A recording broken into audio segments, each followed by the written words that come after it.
Halo, assalamualaikum cangcingnya babe. Balik lagi ke konten Kong Mimin Info. Nah, kemarin kan udah kita bahas macam-macam tarian Betawi part 1-nya. Gimana? Sekarang kita lanjut ke part 2-nya. Wah, udah gak sabar nih Neng Bang. Tapi ntar dulu Neng.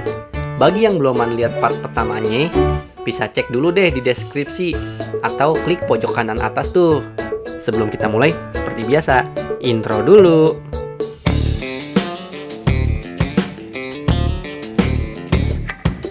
Kelima, tari sirih kuning. Tari sirih kuning ini pada mulanya digunain pada zaman dulu sebagai tarian dalam prosesi pernikahan upacara adat Betawi. Nenek Neng berarti pas nikahan pakai tarian ini dong. Ya kagak tahu, coba aja tanya nenek lu dah. Adanya kata sirih ini karena ada sirih dawe berwarna kuning yang akan diberikan kepada calon pasangan pengantin.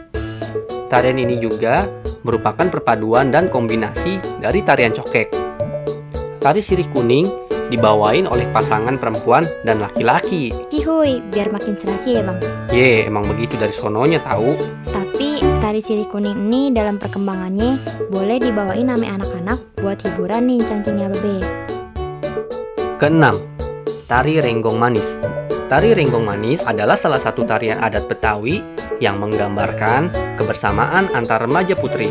Emang kalau kebersamaan antar laki-laki apa Bang namanya? Tari rengginang pahit. Ih, si Abang. Kesenian ini juga gabungan dari banyak unsur kebudayaan seperti Betawi, Arab, Cina, dan India.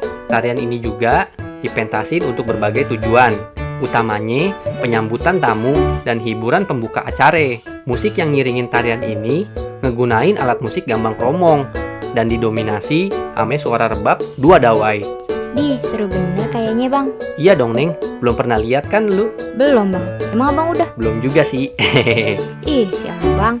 Motif dan corak pakaian tari renggong manis terpengaruh budaya Cina dan terlihat dari pernak-pernik ame warnanya.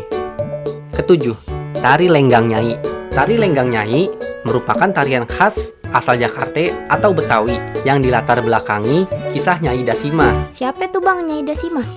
Dasar anak milenial mah ketinggalan sejarah nih. Ya elah Bang, kasih tahu napa? Oke. Jadi Nyai Dasimah ini merupakan gadis asal Betawi yang kebingungan mencari pendamping hidup di antara dua pilihan. Lah, kayak sinetron-sinetron di TV Bang. Nah, ini lebih rumit lagi Neng. Pilihan Nyai Dasimah itu antara pria Belanda atau pria pribumi.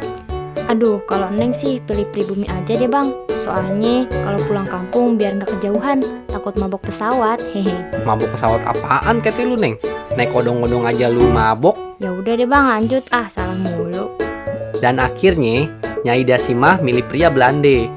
Nah, oleh karena itu, seorang seniman yang bernama Wiwik Widyastuti terinspirasi oleh cerita ini dan lahirlah tari lenggang nyai. Gitu Neng. Hebat banget ya Bang. Dari cuma cerita terus jadi tarian. Kasih jempol deh buat Bu Wiwik Widyastuti. Busana tarian ini didominasi dengan warna merah, kuning, dan hijau. Pernak-pernik dan atributnya juga memiliki corak Betawi dan Tionghoa. Kalau pengiring musiknya itu pakai gambang kromong. Gerakan dalam tarian ini ngegambarin semangat dan kelincahan perempuan kayak Neng. Hehe. Kelincahan tersebut dapat dilihat dari gerak tubuh, kaki, dan tangan penari yang bergerak dengan cepat. Tapi tetap serasi kayak hubungan kita ya Neng. Si Abang bisa aja. Faktanya, beberapa gerakannya juga ngegambarin kebingungan Nyai Dasimah saat nentuin pilihan untuk pendamping hidupnya loh. Nah, tentu adalah macam-macam tarian Betawi cangcingnya babe. Semoga makin luas pengetahuan kita sama budaya Betawi. Jangan lupa subrek, like, dan share biar kita berbagi ilmu ke orang lain. Dah. Wassalamualaikum warahmatullahi wabarakatuh.